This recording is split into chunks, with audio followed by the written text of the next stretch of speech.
Zack Morris is trash.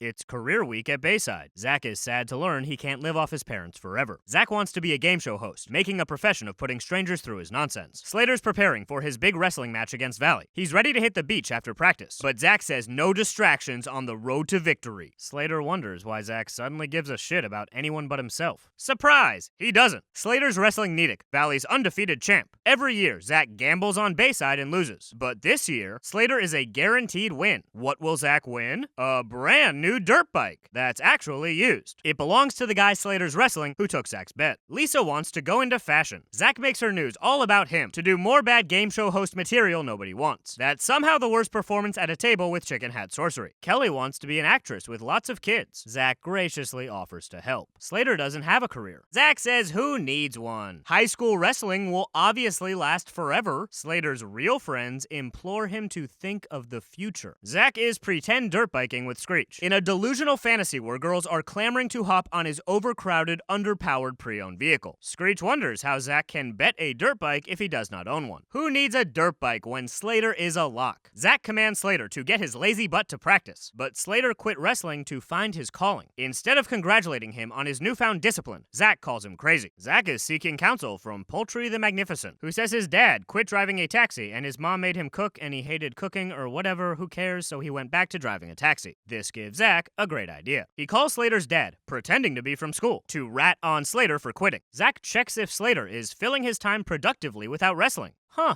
Those are the exact words his dad used. Slater needs a new activity, but he just wants to hang out with girls. Zack knows a place he says is definitely full of girls. Cooking Club, of course. Zack is positive Slater will be so devastated by the female company and delicious food that he'll go back to sweaty dude fights. Zack joins Cooking Club to laugh at Slater's ridiculous apron, except Zack got the only goofy apron in the joint. Wow, really showed him, Zack. Cooking Club is fine, I guess. Nobody cares. Everyone, except Zack, made a decent cake. Slater is an exceptional chef. He has a natural talent that Zack ignores to whine about getting his face punched over his latest fraudulent wager. Someone tipped Nidic off to Slater's baking. Slater is proud of his culinary capabilities. Nidic mocks Slater's dumb apron. Gee, wonder who's feeding him this apron intel. But instead of taking the bait, Slater relaxes into his new and upgraded life. Nidic says if nobody fights, he wins by default. Zack is sure someone will step up. Nidic says someone better, because if someone doesn't, and he doesn't get his bike, he's going to fuck Zack's world up sideways. But instead of taking the world fucking punches he earned, Zack volunteers Screech to wrestle an undefeated heavyweight champion. A champion with a very real personal motive to win. Zack's brilliant plan is to make Slater feel bad about Screech's certain death, so he'll volunteer to take his place. And if Zack's wrong, he'll name the gym after his deceased lackey, a hollow promise he is in no position to ratify. Zack pulls Slater from the kitchen for Operation Guilt Trip. Slater laughs at anyone being foolish enough to send Screech against that Widowmaker. Zack pushes him again, but Slater has to go check on his quiche and nurture his promising new passion. Screech takes a sad crack at intimidating Nidic, who mercifully tries to get rid of him. So Screech is forced to say unforgivable things about Nidic's family at Zack's behest. Zack says Slater is not coming, then does nothing to stop the bloodbath he arranged. Screech is about to get his spine snapped like a twig when Slater comes to his rescue, thank God, and whoops Nidic post-haste, while Zack does zero. Slater's quiche was ruined because of Zack's locker room shaming. Now he's back to not worrying about his career until it will be far too late. And Zack yells he won his bike in front of the one person who shouldn't hear he was gambling. Fucking idiot. Let's review. Zack Morris gambled on a high school wrestling match with a dirt bike he didn't have. Then when his friend, concerned for his future, tried to better himself, used life lessons from a rooster wizard to shame him back into violent sports. Only his brain-dead scheme didn't work, because Cooking Club rules. And there's nothing wrong with aprons. Then when Slater displayed a real gift, unsuccessfully tried to embarrass him again, and played with Screech's life to guilt a reluctant Slater into abandoning his dreams to clean up Zack's lethal disaster. All for a dirt bike Zack didn't even get because he can't keep his mouth shut.